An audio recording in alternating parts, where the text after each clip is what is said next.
People say, hey, Andy, how come your church got so big so fast? And I always say, have you heard our band? Wasn't that great worship? That was awesome. Hey, you've got a workbook. I want you to turn, if you would, to page 12. We're going to talk about state of the heart leadership. The theme of the conference is leadership from the inside out. And you don't need me or anybody else to tell you that that is where everything begins, on the inside as it works its way to the outside. Turning to page 12, we're going to start off a little scenario you've read before as you've read the scriptures. One day Jesus got into an argument with some Pharisees, which he all commonly did. And this particular argument centered on the fact that the Pharisees didn't think the disciples were washing their hands before they ate. Now, I can relate to that because that's a discussion we have a lot in my household. As the discussion went on, however, the bottom line was the Pharisees were upset because Jesus' disciples were breaking or violating or basically ignoring the tradition of the elders. That's something that you get in trouble with oftentimes where some of you work.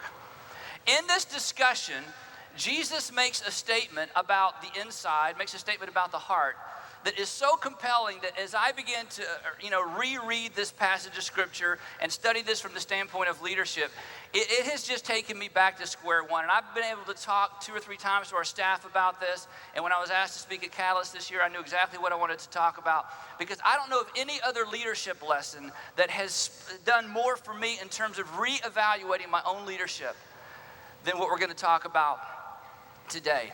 Let's read these verses together. They're in your notes, page 12.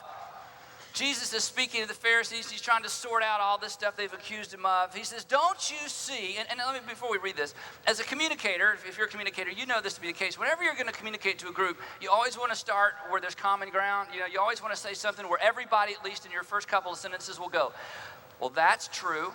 And when you think about your audience, sometimes because of what your audience does or doesn't know, or maybe their education, sometimes you have to go way down to base level to say something to get everybody on the same page. Well, Jesus found himself in front of that kind of audience. So listen to his opening remark as he tries to get everybody on the same page. Don't you see that whatever enters the mouth goes into the stomach and then out of the body? In other words, can we all get on? I mean, he had to go way low to get everybody on the same page. Even the Pharisees were saying, well, we can't really argue with that. And then from there, he makes this point. And this isn't intuitive. In fact, you read this and you go, no, I don't know, that's kind of broad, it's kind of extreme. But the things that come out of the mouth come from the what? Now, this is an incredible statement. This means if Jesus is correct, and I go with Jesus, I tell our congregation all the time, there's a lot Jesus said I don't understand, but when a man can come back from the dead, I just pretty much agree with anything he says. That's my whole apologetic right there. A man comes back from the dead, I believe him. So Jesus says everything, think about this, everything that comes out of your mouth comes from your heart. The implications for leadership are huge. He goes on. And these make a man unclean. Now check this out. I want you to underline some of these things if you've got your pen. For out of the heart come, underline this, evil thoughts, to which we say, whoa. Your thoughts don't come from your heart. Jesus says your thoughts come from your heart. Murder, adultery, sexual immorality, theft, false testimony, and slander. These are what make a man unclean. Now let me ask you a question. As you think about your history in church work, as you think about your history in organization, can you think of a leader or leaders who have been disqualified from leadership because of any of the things on that list?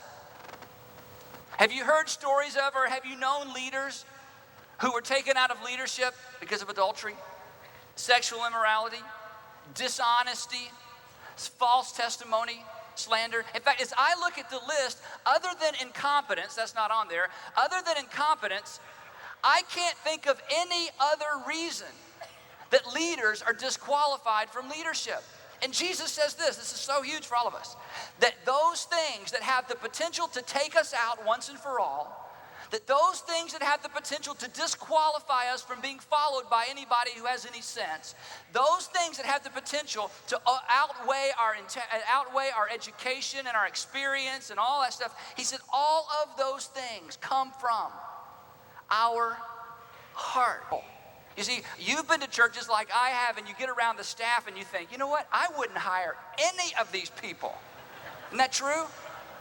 And then you go to church staffs and you get around people and you think as people ask me all the time, and I'm so honored, they say, Andy, where do you find your people? And at first I say, well, they're not my people, number one. I didn't find any of them. You know, I started with 5 people and they found them. I didn't, I don't hire anybody. Where do you find these healthy people? I'm telling you, you create a healthy environment. It will weed out the unhealthy people. It will attract the healthy people. And health in an organization is the overflow and the expression of the heart of the leader.